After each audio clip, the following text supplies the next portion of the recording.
Scope of rural sociology. Scope of rural sociology. Dear students, I am already told with you and I will already explain the one of the scope of rural sociology. That is the rural problem in rural community. So, rural problem is the common phenomena in all the society. It is the same in rural society. So, it is the worldwide phenomena. Problem is the worldwide phenomena. At the same time, rural community, the special problems of rural community. ಗ್ರಾಮೀಣ ಸಮಸ್ಯೆಗಳು ಅಂತಕ್ಕಂಥದ್ದು ಅದು ವಿಶ್ವಾದ್ಯಂತ ಎಲ್ಲ ಕಡೆಗೂ ಕೂಡ ಇರ್ತಕ್ಕಂಥದ್ದು. ಪ್ರಪಂಚದ ಯಾವುದೇ ಕಡೆಗೂ ಕೂಡ ಸಮಸ್ಯೆಗಳು ಇಲ್ಲ ಅಂತ ಹೇಳಲಿಕ್ಕೆ ಸಾಧ್ಯತೆ ಇಲ್ಲ. ಈ ಒಂದು ವಿಷಯದ ಬಗ್ಗೆ ಅಥವಾ ಈ ಒಂದು ವ್ಯಾಪ್ತಿಯ ಬಗ್ಗೆ ಕಳೆದ ಕ್ಲಾಸ್ನಲ್ಲಿ ನಾವು ಡಿಸ್ಕಸ್ ಮಾಡ್ತೀವಿ. ಅದರಲ್ಲಿ ಎರಡನೇದು ನಾವು ನೋಡ್ತಕ್ಕಂಥದ್ದು rural problems and rural community.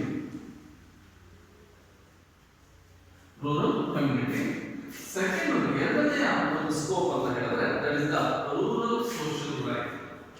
Rural social life. So it is the second one scope of the rural sociology. Rural social life is different from the urban life or urban social life. ಯಾಕಂತಂದ್ರೆ ನಾನು ಆಗಲೇ ಹೇಳಿದೆ rural ಸೊಸೈಟಿನಲ್ಲಿ ಇರ್ತಕ್ಕಂಥದ್ದು face to face contact, primary relationship and each and every one know about the others the members of the our society. ಪ್ರತಿಯೊಬ್ಬರಿಗೂ ಕೂಡ ತಮ್ಮ ಸಮಾಜದಲ್ಲಿ ಯಾರು ಇದ್ದಾರೆ ಅನ್ನೋದ್ರ ಬಗ್ಗೆ ಸಂಪೂರ್ಣವಾದಂತಹ ಒಂದು ಮಾಹಿತಿಗಳು ಅಲ್ಲಿ ಇರ್ತವೆ. ಈ ಗ್ರಾಮೀಣ ಜನರ ಒಂದು ಅಂತರ್ಕ್ರಿಯೆಗಳು ಮತ್ತು ಸಾಮೂಹಿಕ ಸಂಬಂಧಗಳನ್ನ ಈ ಒಂದು ರೂರಲ್ ಸೋಷಿಯಲ್ ಲೈಫ್ ನಲ್ಲಿ ನಾವು ಅಧ್ಯಯನ ಮಾಡ್ತೇವೆ. Social interactions and the social relationship of the rural country. Social relationship of the rural country and social interaction of the rural country is very important. I have already told with you in the rural society there is the face-to-face contact. Because of that they can have the primary relationship and there is a interaction between the rural members. ಗ್ರಾಮೀಣ ಪ್ರದೇಶದ ಜನರ ನಡುವೆ ಒಂದು ಅಂತರ್ಕ್ರಿಯೆಗಳು ಮತ್ತು ಅಂತರ್ ಸಂಬಂಧಗಳನ್ನ ನಾವು ಮಾಡ್ಕೊಳ್ತೇವೆ. ಅಲ್ಲಿ ಕೊಟ್ಟು ತೆಗೆದುಕೊಳ್ತಕ್ಕಂಥ ಅಂತರ್ಕ್ರಿಯೆಗಳಂತ ಕ್ರಿಯೆ ಮತ್ತು ಅದಕ್ಕೆ ಕ್ರಿಯೆ ಮತ್ತು ಪ್ರತಿಕ್ರಿಯೆಗಳು ವ್ಯಕ್ತಿಗಳ ನಡುವೆ ನಡೀತಾ ಇದ್ದಾಗ ಅಲ್ಲಿ ಒಂದು ಅಂತರ್ಕ್ರಿಯೆ ಅನ್ನೋದು ಶುರುವಾಗ್ತದೆ. ಆ ಅಂತರ್ಕ್ರಿಯೆಗಳನ್ನು ಅಧ್ಯಯನ ಮಾಡ್ತಕ್ಕಂಥದ್ದು ಗ್ರಾಮೀಣ ಸಮಾಜಶಾಸ್ತ್ರ ಅನ್ನೋದು. ಅಂದ್ರೆ ಸೋಷಿಯಲ್ ಇಂಟ್ರಾಕ್ಷನ್ ನಲ್ಲಿ ಏನೇನಾಗ್ತದೆ ಅನ್ನೋದು ನಾನು ಆಗಲೇ ಹೇಳಿದೆ. ಗ್ರಾಮೀಣ ಜನರು ಅಂತ ಹೇಳಿದ್ರೆ ಸರಳ ಜೀವನವನ್ನ simple life in the rural society. ಬಹಳ ಸರಳವಾದದ್ದು. ಅವರಿಗೆ ದೊಡ್ಡ ದೊಡ್ಡ ಆಸೆಗಳಾಗಲಿ, ಆಕಾಂಕ್ಷೆಗಳಾಗಲಿ, ಬಯಕೆಗಳಾಗಲಿ ಇದು ಯಾವುದೂ ಇಲ್ಲ. ಬದಲಾಗಿ ತಮ್ಮ ಸುತ್ತಮುತ್ತ ತಮ್ಗೆ ಏನ್ ಸಿಗ್ತದೆ, ಏನು ಅವೈಲಬಿಲಿಟಿ ಇದೆ ಅವುಗಳನ್ನ ಪಡೆದುಕೊಂಡು ಒಂದು ಸಮೃದ್ಧವಾದಂತಹ ಖುಷಿಯಾದಂತಹ ಜೀವನವನ್ನು ನಡೆಸ್ತಕ್ಕಂಥವ್ರು ಅಂತ ಹೇಳಿದ್ರೆ ಈ ಗ್ರಾಮೀಣ ಪ್ರದೇಶದ ಜನಗಳು. ಹಾಗಾಗಿ ಆ ಜನರ ನಡುವೆ ಅಂತರ್ಕ್ರಿಯೆಗಳಿರ್ತವೆ. ಅದು ಪರಿಪಕ್ವವಾಗಿರ್ತದೆ, ಪ್ರಾಥಮಿಕವಾಗಿರ್ತದೆ ಮತ್ತು ಸೌಹಾರ್ದಯುತವಾಗಿರ್ತದೆ. ಅದೇ ರೀತಿಯಾಗಿ ಸಾಮಾಜಿಕ ಸಂಬಂಧಗಳು ಯಾವಾಗ ಅಂತರ್ಕ್ರಿಯೆಗಳು ಸೌಹಾರ್ದಯುತವಾಗಿರ್ತದೋ, ಪರಿಪಕ್ವವಾಗಿರ್ತದೋ ಅವರ ನಡುವಿನ ಸಾಮಾಜಿಕ ಸಂಬಂಧಗಳು ಕೂಡ ಅದಕ್ಕೆ ಪೂರಕವಾಗಿರ್ತವೆ. ಪ್ರತಿಯೊಬ್ಬರು ಕೂಡ ಒಂದು ಹಳ್ಳಿಯನ್ನು ನಾವು ತೆಗೆದುಕೊಂಡಾಗ ಆ ಹಳ್ಳಿಯಲ್ಲಿ ಒಂದೇ ತಲೆಮಾರಿಗೆ ಸಂಬಂಧಪಟ್ಟಂತಹ ಹಲವು ಮನೆಗಳನ್ನು ನೋಡ್ತವೆ. ಅವರೆಲ್ಲರೂ ಕೂಡ ಸಂಬಂಧಿಕರಾಗಿರ್ತಾರೆ ಅಥವಾ ಒಂದೇ ಜಾತಿಗೆ, ಹೆಚ್ಚಿನವರು ಒಂದೇ ಜಾತಿಗೆ ಸಂಬಂಧಿಸಿರ್ತಾರೆ, ಒಂದೇ ಧರ್ಮವನ್ನು ಅನುಸರಿಸ್ತಾ ಇರ್ತಾರೆ. ಹಾಗಾಗಿ ಆ ಗ್ರಾಮದಲ್ಲಿ ನಡೀತಕ್ಕಂತಹ ಹಬ್ಬ ಹರಿದಿನಗಳಾಗಿರ್ಬೋದು, ಪೂಜೆ ಪುರಸ್ಕಾರಗಳಾಗಿರ್ಬೋದು, ಹೋಮ ಹವನಗಳಾಗಿರ್ಬೋದು ಅಥವಾ ಶವ ಸಂಸ್ಕಾರಗಳಾಗಿರ್ಬೋದು, ವಿವಾಹಗಳಾಗಿರ್ಬೋದು ಅಥವಾ ಇತರ ಯಾವುದೇ ಚಟುವಟಿಕೆಗಳು ನಡೆದರೂ ಕೂಡ ಅದರಲ್ಲಿ ಆ ಕುಟುಂಬದ ಪ್ರತಿಯೊಬ್ಬರು ಕೂಡ ಅಂದ್ರೆ ಆ ಗ್ರಾಮದಲ್ಲಿ ವಾಸವಾಗಿರ್ತಕ್ಕಂತಹ ಪ್ರತಿಯೊಬ್ಬ ವ್ಯಕ್ತಿಗಳು ಕೂಡ ಅಲ್ಲಿ ಭಾಗವಹಿಸ್ತಾರೆ ಅನ್ನೋದು. ಸೊ ಗ್ರಾಮೀಣ ಭಾರತದ ಹಿಂದಿನ ಒಂದು ಜೀವನವನ್ನು ನಾವು ನೋಡಿದಾಗ ಇವತ್ತೇನು ನಾವು ಅಂದ್ರೆ ಆಧುನಿಕ ಅಥವಾ ನಾಗರಿಕ ಸಮಾಜದಲ್ಲಿ ಗ್ರಾಮೀಣ ಪ್ರದೇಶದಲ್ಲಿ ಬದುಕ್ತಕ್ಕಂಥವರು ಉಡುಗೊರೆ ಅನ್ನುವಂತಹ ಒಂದು ಪದವನ್ನ ನಾವೇನು ಕೇಳ್ತಾ ಇದ್ದೇವೆ, ಗಿಫ್ಟ್ ಅನ್ನೋ ಪದವನ್ನು ಏನು ಕೇಳ್ತಾ ಇದ್ದೇವೆ. ಸೊ ಅದು ಈ ಹಿಂದಿನ ಸಮಾಜದಲ್ಲೇ ಕೂಡ ಅಸ್ತಿತ್ವದಲ್ಲಿ ಇದ್ದಂಥದ್ದು. ಅಂದ್ರೆ ಗ್ರಾಮೀಣ ಪ್ರದೇಶದ ಜನರ ಒಂದು ಅನೋನ್ಯ ಸಂಬಂಧದ ದ್ಯೋತಕವಾಗಿ ಅಲ್ಲೇನೋ ಎಲ್ಲರೂ ಕೂಡ ಶ್ರೀಮಂತರಿಲ್ಲ. ಅತಿ ಕಡು ಬಡವನಿಂದ ಹಿಡಿದು ಶ್ರೀಮಂತರವರೆಗೂ ಕೂಡ ಇದ್ರು. ಆ ಕಡು ಬಡವರು ಕೂಡ ಗ್ರಾಮದ ಯಾವುದೋ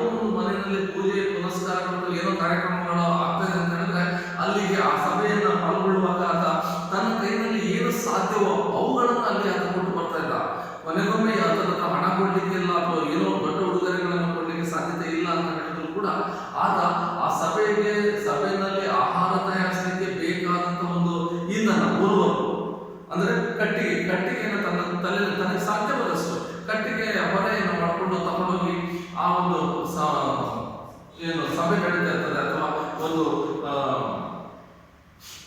ಏನ್ ಕರೀತಾರೆ ನೀವು ಒಂದು ಫಂಕ್ಷನ್ ಏನು ನಡೀತಾ ಇರ್ತದೆ, ಆ ಕಾರ್ಯಕ್ರಮ ನಡೀತಾ ಇರ್ತದೆ. ಆ ಕಾರ್ಯಕ್ರಮದಲ್ಲಿ ಅದನ್ನ ಹಾಕ್ಬಿಟ್ಟು ಅಲ್ಲಿ ಊಟವನ್ನ ಮಾಡಿಕೊಂಡು ಅವ್ರಿಗೆ ಆಶೀರ್ವಾದವನ್ನು ನೀಡಿ ಬರ್ತಾ ಇದ್ದಾರೆ. ಅಂದ್ರೆ ಇದು ಏನನ್ನು ತೋರಿಸ್ತದೆ ಅಂತ ಹೇಳಿದ್ರೆ ಆ ಜನರ ಒಂದು ಮನೋಸ್ಥಿತಿಯನ್ನು ಏನನ್ನಾದ್ರೂ ಕೊಡಬೇಕು ಅನ್ನೋದು ಅಷ್ಟೊಂದು ನಿಖರವಾದಂತಹ ನಿಕಟವಾದಂತಹ ಸಂಬಂಧಗಳನ್ನ ಈ ಜನರು ಹೊಂದಿರೋದನ್ನ ನಾವು ನೋಡ್ತಾರೆ. ಹಾಗಾಗಿ ರೂರಲ್ ಸೋಷಿಯಲ್ ಲೈಫ್ ಅಂತ ಹೇಳಿದಾಗ ಆ ರೂರಲ್ ಸೋಷಿಯಲ್ ಲೈಫ್ ನಲ್ಲಿ ನಾವು ಸ್ಟಡಿ ಮಾಡ್ತಕ್ಕಂಥದ್ದು rural activities and rural interactions and rural relationship ಅನ್ನೋದನ್ನ ನಾವು ನೋಡ್ತಾರೆ. ಇದು ಮೂರನೇದಾಗಿ ನಾವು ನೋಡ್ತಕ್ಕಂಥದ್ದು rural social institutions and structure. On rural social institutions and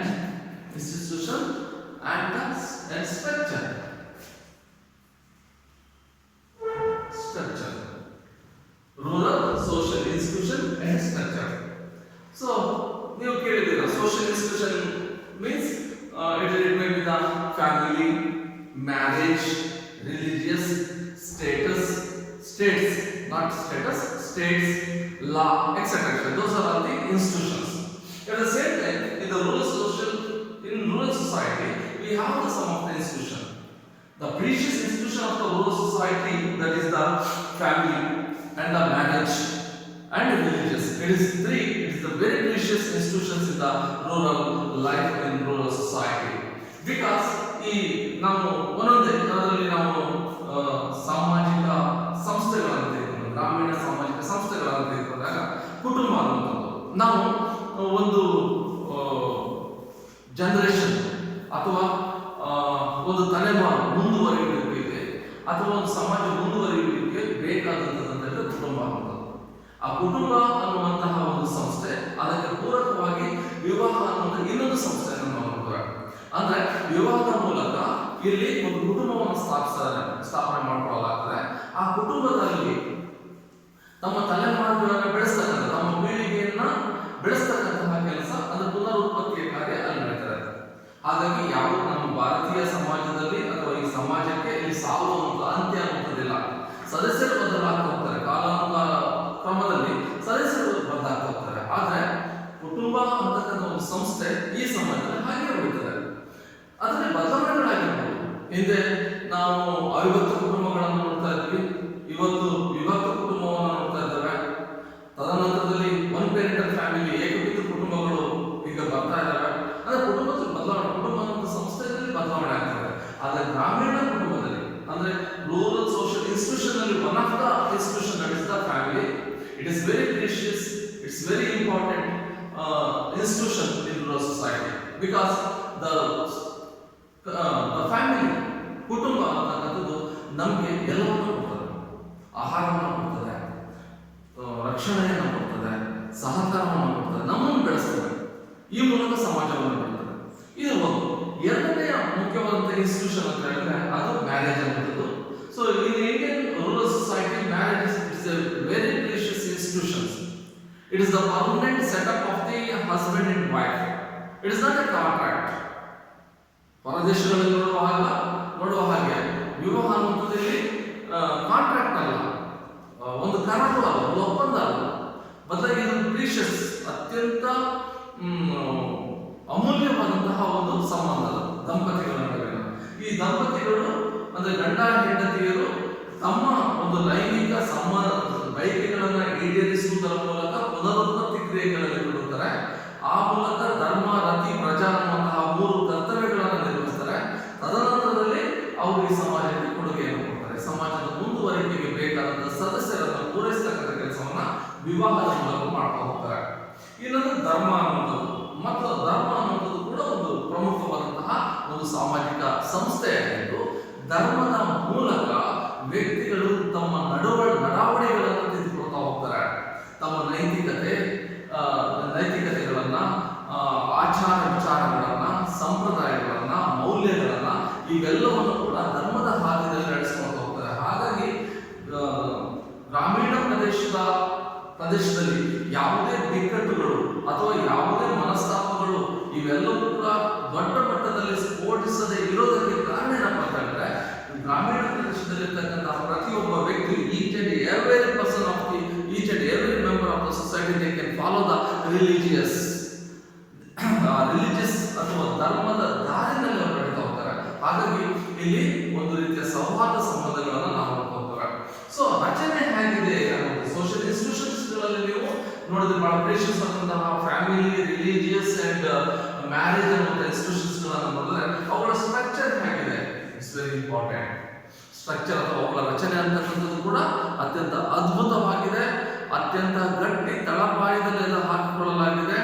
ಧರ್ಮ ಅಂದ್ರೆ ಧರ್ಮದ ಮುಖೇನ ಈ ಸಾಮಾಜಿಕ ಸಂಸ್ಥೆಗಳ ರಚನೆಗಳಿದ್ದಾವೆ, ಅವುಗಳನ್ನು ಹದ ಮಾಡಲಾಗಿದೆ. ಇಲ್ಲಿ ಸ್ವರ್ಗ, ನರಕ, ದೇವರು ಅನ್ನುವಂತಹ ಪರಿಕಲ್ಪನೆಗಳ ಮೂಲಕ ಜನರಲ್ಲಿ ಭಯ ಭಕ್ತಿಗಳನ್ನ ಸೃಷ್ಟಿ ಮಾಡಿಬಿಟ್ಟು ಅವರು ಸರಿಯಾದ ಮಾರ್ಗದಲ್ಲಿ ನಡೆಯುವ ಹಾಗೆ ಅದನ್ನ ಸೃಷ್ಟಿಸಲಾಗಿದೆ, ಅದನ್ನು ರಚಿಸಲಾಗಿದೆ. ಹಾಗಾಗಿ ಗ್ರಾಮೀಣ ಪ್ರದೇಶದ ಅಥವಾ ಗ್ರಾಮೀಣ ಸಮಾಜಶಾಸ್ತ್ರ ಅನ್ನುವುದು ಏನನ್ನ ಅಧ್ಯಯನ ಮಾಡ್ತದೆ ಅಂತ ಹೇಳಿದಾಗ ಸೋಷಿಯಲ್ ಇನ್ಸ್ಟಿಟ್ಯೂಷನ್ ಅಂಡ್ ಸ್ಟ್ರಕ್ಚರ್, ಸಾಮಾಜಿಕ ಸಂಸ್ಥೆಗಳನ್ನ ಮತ್ತು ರಚನೆಗಳನ್ನ ಅಧ್ಯಯನ ಮಾಡ್ತದೆ ಅನ್ನೋದು ಅದರ ಮತ್ತೊಂದು ಸ್ಕೋಪ್. ಮತ್ತೊಂದು ಅದರ ಪ್ರಮುಖವಾದಂತಹ ವ್ಯಾಪ್ತಿ ಅಂತ ಹೇಳಿದ್ರೆ ಅದು ರೂರಲ್ ಸೋಷಿಯಲ್ ಆರ್ಗನೈಸೇಷನ್ ಅನ್ನುವಂಥದ್ದು. Fourth one, rural social organisation.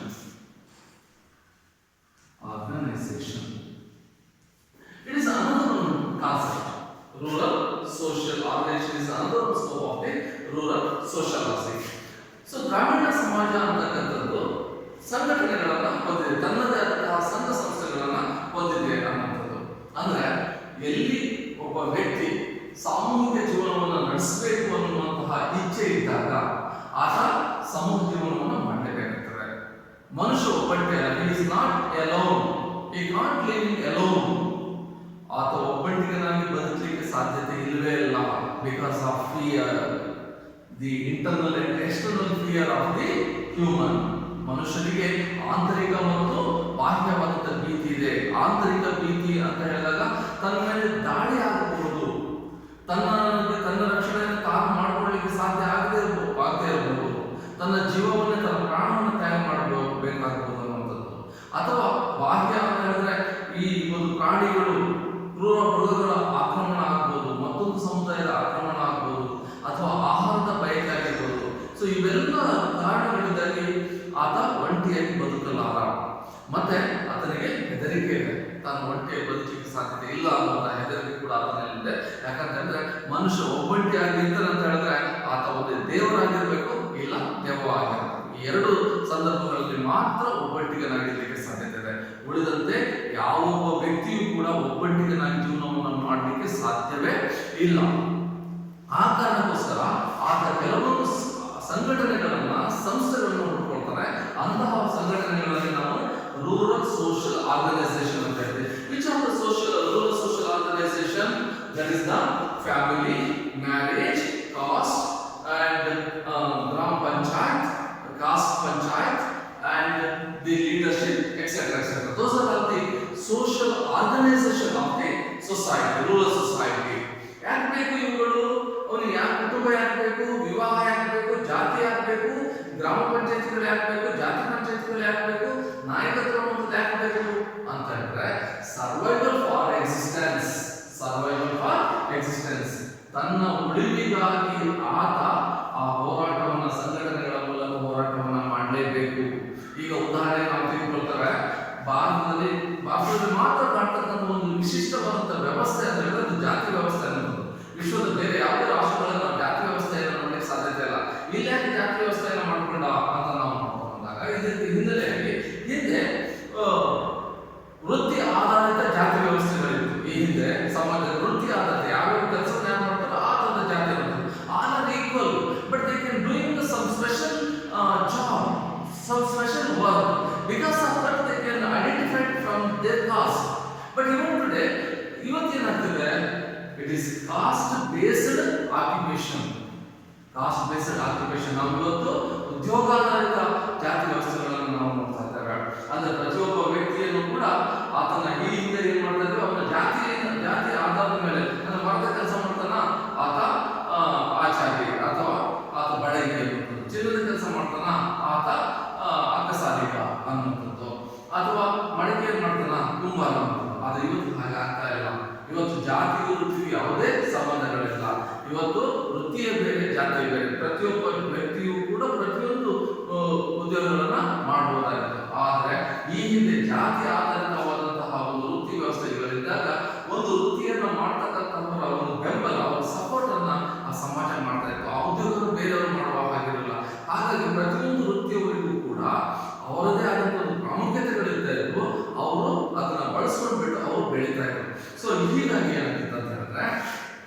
ಜನಗಳಿಗೆ ಒಂದು ಉದ್ಯೋಗ ಭದ್ರತೆ ಅನ್ನುವಂಥದ್ದಿತ್ತು, ಆರ್ಥಿಕ ಭದ್ರತೆ ಅನ್ನುವಂಥದ್ದಿತ್ತು. ಅದಕ್ಕೋಸ್ಕರ ಸಂಘಟನೆಗಳನ್ನ ಮಾಡ್ಕೊಳ್ತಾ ಇದ್ರು. ಹಾಗೆಯೇ ನಾಯಕತ್ವ ಗ್ರಾಮಗಳಲ್ಲಿ ಪಟೇಲ ಅಥವಾ ಗೌಡ ಅನ್ನುವಂತಹ ಒಂದು ನಾಯಕತ್ವಗಳು ಕೂಡ ಬೆಳೀತಾ ಬರ್ತಾ ಇದ್ರು. ಸಹಜವಾಗಿ ಉದಾರ ದಾನಿಗಳಾಗಿರ್ತಾ ಇದ್ರು, ಮತ್ತೆ ಉದಾರವಾದಿಗಳಾಗಿರ್ತಾ ಇದ್ರು. ಬಡವರ ಬಗ್ಗೆ ಅವರಿಗೆ ಅನುಕಂಪಗಳಿರ್ತಾ ಇತ್ತು, ಕರುಣೆಗಳಿರ್ತಾ ಇತ್ತು, ಮಾನವೀಯತೆ ಇತ್ತು. ಊರಿನ ಒಳಿತಿಗಾಗಿ ತಮ್ಮನ್ನು ತಾವು ಅರ್ಪಿಸಿಕೊಳ್ಳಕ್ಕೂ ಕೂಡ ಸಿದ್ಧರಾದಂತಹ ಒಂದು ಜನಗಳಿರ್ತಾ ಇದ್ರು. ಹಾಗಾಗಿ ನಾಯಕತ್ವ ಅನ್ನುವಂಥದ್ದು ಅದು ತಲೆ ತಲಾಂತರದಿಂದ ಮನೆತನದ ವಸ್ತುವಾಗಿ ಬೆಳೆದು ಬರ್ತಾ ಇತ್ತು. ಹಾಗೆಯೇ ಇನ್ನಿತರ ಪಂಚಾಯತ್ ವ್ಯವಸ್ಥೆಗಳು ಕೂಡ. ಸೊ ಒಟ್ಟಾರೆ ನಾವು ನೋಡಿದಾಗ rural social organisation is different from the urban society. ನಗರ ಸಾಮಾಜಿಕ ವ್ಯವಸ್ಥೆಗಿಂತ ಭಿನ್ನವಾದಂತಹ ಒಂದು ವ್ಯವಸ್ಥೆಯನ್ನು ನಾವು ಅಲ್ಲಿ ನೋಡ್ತೇವೆ. ಬಹಳ ಒಂದು ಬೆಂಬಲ ಆ ಗ್ರಾಮೀಣ ಪ್ರದೇಶ ಜನಗಳಿಗೆ ಬೆಂಬಲವನ್ನ ಇದನ್ನ ನೀಡ್ತಾ ಇದ್ರು. ಹಾಗೆಯೇ ಮತ್ತೊಂದು ಇದರ ವ್ಯಾಪ್ತಿಗೆ ಬರ್ತಕ್ಕಂಥದ್ದು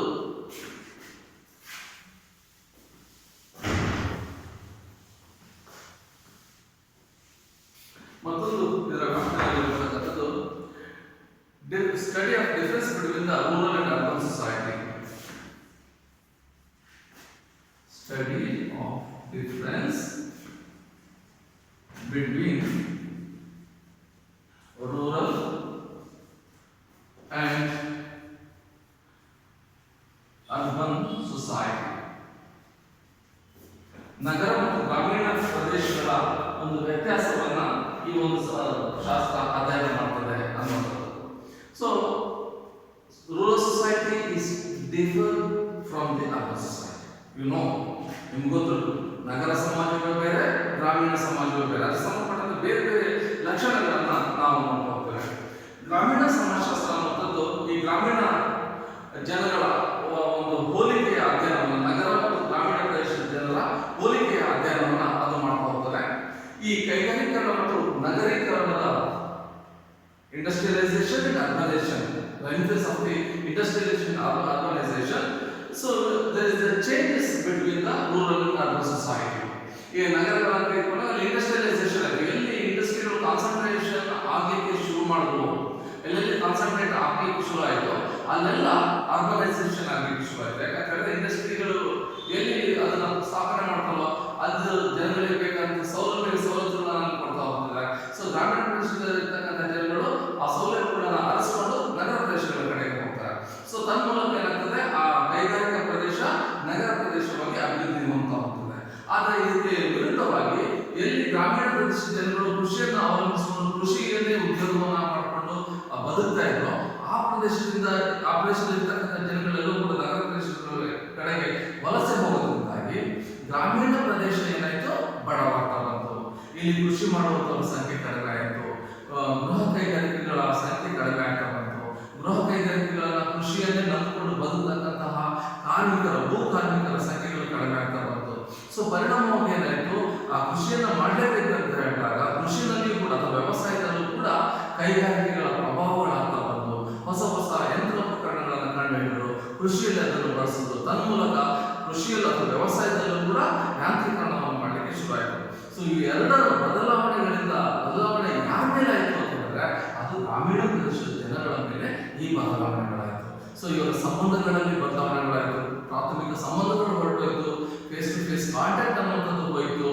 ಆ ಒಂದು ಏನು ನಾವು ಕರಿತಿದ್ವಲ್ಲ, ಅವರು ಬಹಳ ಮೃದು, ಅವರು ಸತ್ಯಶಾಲಿಗಳು ಅಥವಾ ಅವರು ಇನ್ನೋಸೆಂಟ್ ಅಂತ ಏನು ಕರೀತೇವೆ, ಇವೆಲ್ಲವೂ ಕೂಡ ಬದಲಾಗ್ತಾ ಬಂತು.